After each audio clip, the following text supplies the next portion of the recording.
राक्षस था वो बहुत बड़ा जो है तपस्या किया शंकर जी का। शंकर जी उसकी तपस्या से प्रसन्न हो गए और प्रकट होकर के उन्होंने कहा वरदान मांगा। उसने वरदान के रूप में मांगा कि हे प्रभु हमको ही वरदान दीजिए कि जिसके सिर पर हाथ रखो वो भस्म हो जाए। भोलेनाथ ने कहा था हाथ। इसके बाद प्रसन्न होकर के भस्मासुर जाने लगे। रास्ते में मिल गए नारद जी। नारद जी ने पूछा कहो भस्मासुर कहाँ से आए हो? कहा मुझे वरदान दिया है शंकर जी ने आज। कहा क्या वरदान दिया? कहा उन्होंने कहा कि जिसके सिर पर हाथ रखोगे वो भस्म हो जाएगा। तो मैं जरा परीक्षा लेना चाहता हूँ मुनिवर। कहा क्या परीक्षा लेना चाहते हो? क्या या मैं अपना हाथ आपके सिर पर रखना चाहता हूँ। नारद जी गाढ़े पर गए। तो नारद जी ने कहा कि हाँ हाँ ठीक है, अपना हाथ वो वरदान के द्वारा जिसके सिर पर रखोगे वो भस्म हो जाएगा। शंकर जी का दिया हुआ वरदान है, तो तुम्हारा जहाँ लाभ दिखाई पड़े वहाँ अपना यह वरदान प्रयोग करो। हाँ क्या?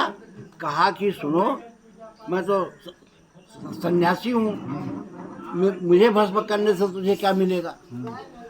तुम जाओ, पार्वती इतनी सुंदर नारी है कि जाके शंकर जी के सिर पर हाथ रखो वो भस्म हो जाएंगे, पार्वती जी को पा जाओगे, तुम्हारा जीवन सुंदर हो जाएगा।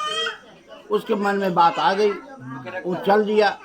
शंकर जी बैठे थे, आ रहा दौड़ता हुआ। शंकर जी ने क्या बात है कि मैं आपके सिर पर ही हाथ रख करके मैं परीक्षा लेना चाहता हूँ कि आपका वरदान सही गलत।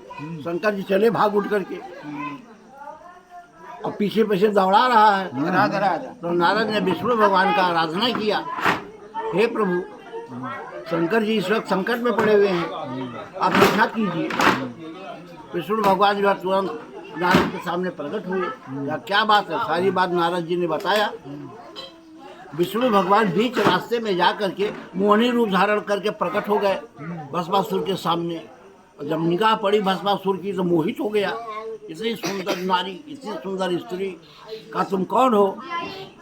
तो वो विष्णु भगवान ने कहा कि जिसको तुम चाहते हो, शंकर जी को दौड़ा रहे हो, मैं उन्हीं की पत्नी हूँ।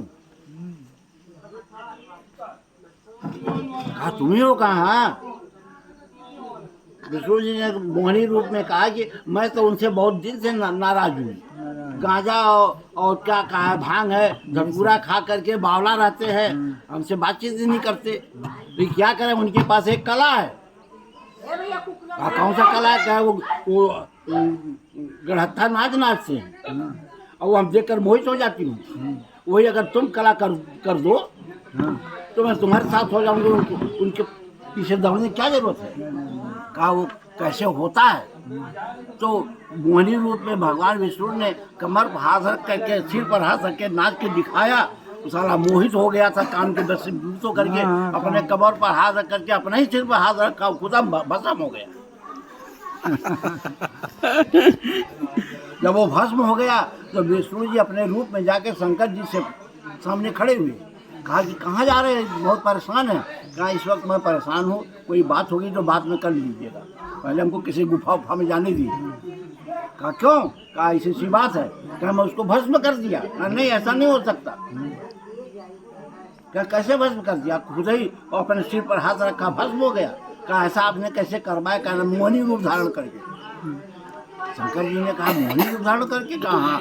कहा मैं तभी मानूंगा कोई मोहनी रूप धारण फिर मेरे सामने कीजिए।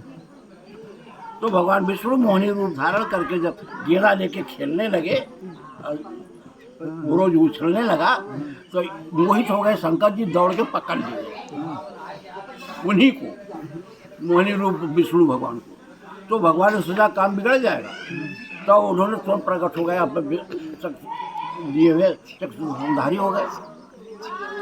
शंकर जी छोड़ दिया, ये काम वासना उनकी तीव्र थी। चल जी, तब तक नारद जी पहुंच गए।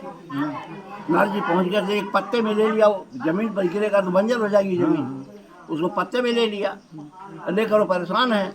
उस समय अंजलि तपस्या कर रही थी और अंजलि के पास जब पहुंचा नारद जी तो अंजलि ने कहा कि मैं जल पीना चाहता हूँ। अंजलि अपने कमंडल से जल लेकर के जल देने गई कि लीजिए महाराज पी लीजिए। तो उन्होंने कहा नहीं, ऐसे नहीं पी सकते, गुरु मंत्र लियो तुम। कहा नहीं, गुरु मंत्र पहले लो तो इसके बाद जल पिलाओ। तो अंजनी ने कहा कि स्वामी तो आप आ गए हैं तो गुरु मंत्र दे दीजिए।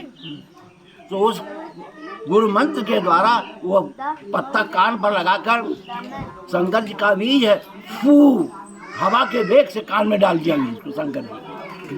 वो पवन सोच रहेगा हवा का प्रयोग फूका जब तो वो बीज सरक करके अंजनी के कान में गया। बीज है शंकर जी का और फूक लगा कि पवन देवता का पवन अंजन पुत्र पवन सूत्र पवन सूत्र।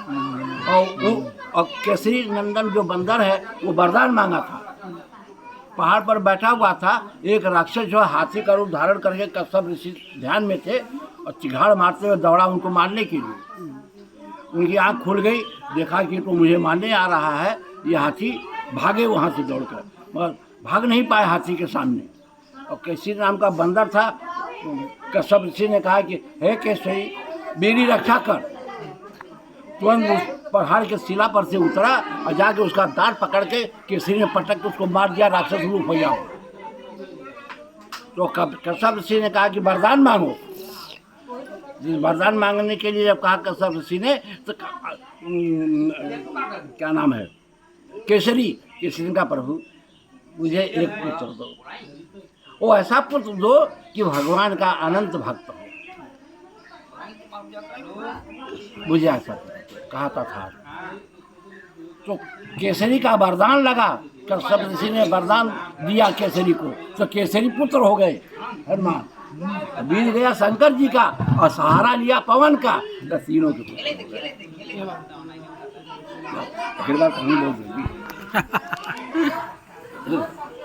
हनुमान ऐसा ना होगी।